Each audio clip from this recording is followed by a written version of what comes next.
பிரியமானவர்களே, இந்த நாளில் உங்களை சந்திக்கிற மிகுந்த மகிழ்ச்சி அடைகிறேன். இந்த நாளிலே கர்த்தர் நமக்கு கொடுக்கிற வாக்குத்தத்தம் சங்கீதம் 86வது சங்கீதம் 7வது வசனம், Psalms 86 verse 7. நான் துயரப்படுகிற நாளில் உம்மை நோக்கி கூப்பிடுவேன், நீர் என்னை கேட்டருள்வீர். நான் துயரப்படுகிற நாள், கஷ்டப்படுகிற நாள், கண்ணீர் விடுகிற நாள். ஒருவேளை நான் விசுவாசிக்கிறேன், நீங்கள் இப்படிப்பட்ட துயரத்தில் நீங்கள் போய் கொண்டு இருக்கலாம். ஒருவேளை உங்களுடைய விண்ணப்பத்தை யாரும் கேட்காமல் இருக்கலாம். ஆனால் உங்களுடைய துயரத்தை கேட்கிறதற்கென்று ஒரு தேவன் இருக்கிறார். அவர் தான் நம்முடைய ஆண்டவர் இரட்சகருமாகிய இயேசு கிறிஸ்து. இந்த காலையில நான் விசுவாசிக்கிறேன், நீ என்ன துயரத்தில் இருந்தாலும், என்ன பிரச்சனையில் இருந்தாலும் ஆண்டவரை நோக்கி கூப்பிடுங்க. நிச்சயமாய் அவர் கேட்டருளி உங்களுக்கு நல்ல ஒரு பதிலை உங்களுக்கு இந்த நாளிலே தருவார். நம்ம எல்லாம் ஜெபிக்கலாமா? நன்றி ஆண்டவரே, இந்த காலையில் அநேக துயரத்தில் இருக்கலாம், பிரச்சனையில் இருக்கலாம். இந்த நாளில் ஆண்டவரே, தேவனுடைய கரம் அவர்களை பலப்படுத்தி அவர்களை ஆசீர்வதிக்கட்டும் அப்பா. அவளை நன்மையினால் நிரப்புங்க.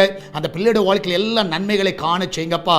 அந்த துயரத்தெல்லாம் நீங்கள் எடுத்து போடுங்க, அந்த கஷ்டங்களெல்லாம் எடுத்து போடுங்க ஆண்டவரே. வேலைக்கு போகிற பிள்ளைகள், வீட்டில் இருக்கிற பிள்ளைகள், படிக்கிற பிள்ளைகள் எல்லாருக்கும் நல்ல ஞானம், நல்ல சுகம் பலனை கொடுங்கப்பா ஆண்டவரே. இந்த நாளிலும் ஆண்டவரே, விசேஷமாய் கர்த்தாவே, கிச்சன் பகுதியை நம்முடைய கருத்தில் வைக்கிறோம். அந்த இடத்தை நீங்கள் ஆசீர்வதிங்க. அதில் வேலை செய்கிற ஒவ்வொரு பிள்ளைகளை காத்துக்கொள்ளுங்கப்பா. அப்பத்துக்கும் தண்ணீருக்கும் எண்ணெய்க்கும் மாவுக்கும் ஒரு குறைவு இருக்கக்கூடாது. அது வீட்டில் சந்தோஷத்துக்கும் சமாதானத்துக்கும் ஒரு குறைவில்லாதபடி அவளை நிறைவாய் நடத்த வேணுமா ஜெபிக்கிறேன். ஆண்டவர், ஹாஸ்பிட்டலில் இருக்கிற பிள்ளைகள், ட்ரீட்மெண்ட் எடுத்துக்கொண்டு இருக்கிற பிள்ளைகள் ஒவ்வொருவரையும் இந்த வேளையிலே பலப்படுத்துவீராக. ஆண்டவர், எல்லாருடைய பலவீனங்கள் முற்றிலுமாய் மறையட்டும் அப்பா. எல்லாருடைய பிளட் ரிப்போர்ட் எல்லாம் நார்மல் என்று வரட்டும். ஆண்டவர், இந்த நிமிஷம் எல்லா ரிப்போர்ட் எல்லாம் நார்மல் என்று வரட்டும் அப்பா. உங்களுடைய பிள்ளைகள் படுகிற வேதனைகள், அந்த வலியின் நிமித்தமாக படுகிற கர்த்தாவே வேதனைகளை நீர் அறிந்திருக்கிறீர். அந்த துயரத்தை நீர் அறிந்திருக்கிறீர். அந்த பிள்ளைகளுக்கு நீர் இப்பொழுதே உதவி செய்வீராக. அவளை காத்துக்கொள்வீராக. மகிமையான காரியங்களை செய்யுங்கப்பா.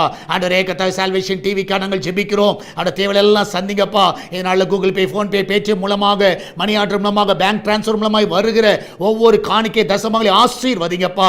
அந்த பிள்ளை வாழ்க்கையில் நிறைவாய் நடத்துங்க ஆண்டவரே. இதுக்கு விரோதமாய் எழும்புகிற எல்லா ஆயுதங்கள் ஆண்டவர் முற்றிலுமாய் ஒளிந்து போகட்டும் அப்பா. ஆண்டவர், நீரே கர்த்தாவே எங்களுக்கு ஜெயத்தை தருவீராக. ஆண்டவர், எங்களோடு கூட இருந்து வழி நடத்த வேண்டுமா ஜெபிக்கிறேனப்பா. விசேஷமாய் கர்த்தாவே, இதனால பர்த்டே, வெட்டிங் அனிவர்சரி கொண்டாடுகிற எல்லா பிள்ளைகளையும் ஆசீர்வதிங்க. எல்லா நன்மையினால் நிரப்புங்கப்பா. ஒரு குறைவில்லாமல் நடத்துங்க.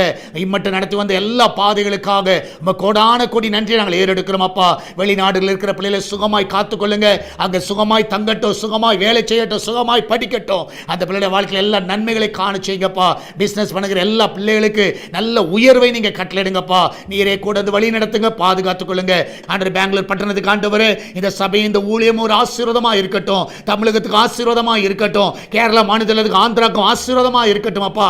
இந்தியா தேசத்துக்கு ஒரு ஆசீர்வாதமா கர்த்தாவே இந்த ஊழியத்தை எடுத்து நடத்துவீரமா ஜெபிக்கிறேன். நீரே காத்துக்கொள்ளுங்க, வழி நடத்துங்க.